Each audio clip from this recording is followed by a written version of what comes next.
अब हम चौथे अध्याय का 33वां श्लोक पढ़ रहे हैं। हे परंतम अर्जुन, द्रव्य में यज्ञ की अपेक्षा ज्ञान यज्ञ अत्यंत श्रेष्ठ है, और यावन मात्र संपूर्ण कर्म ज्ञान में समाप्त हो जाते हैं। ये जिस तरह के तू मनमाना आचरण कर रहा है, ये डले ढो रहा है, ये सब कर्म तेरे बंद हो जाएंगे, खत्म हो जाएंगे, और फिर शास्त्र अनुकूल साधना तेरी प्रारंभ हो जाएगी। वो तत्व ज्ञान को समझ, यानी वो ज्ञान यज्ञ श्रेष्ठ है।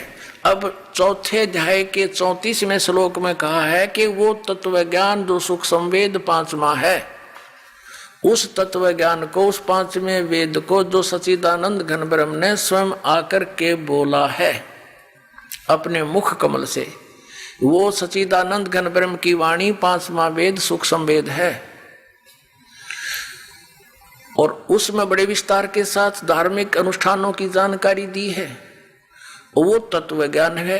उस तत्व ज्ञान को तू तत्वदर्शी संतों के पास जाकर समझ देखना। चौथे अध्याय के 34वें श्लोक में, चौथे अध्याय का ये 34वां श्लोक है। उस ज्ञान को, कौन से ज्ञान को? जो सच्चिदानंद घन ब्रह्म ने अपने मुख कमल से बोला है, सच्चिदानंद घन ब्रह्म की वाणी में 5वां वेद है।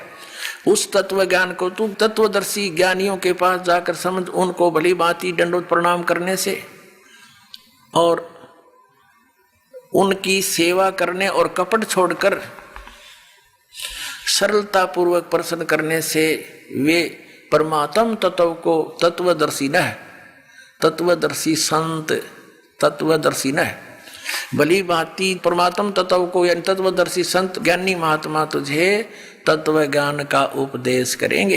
अपने आत्माओं, इन आचार्य नर शंकराचार्यों ने कख भी पता नहीं अध्यात्म मार्ग का, और 2500 वर्ष से हमें फिर गुमराह करके हमें खजूर पर टांग कर चले गए।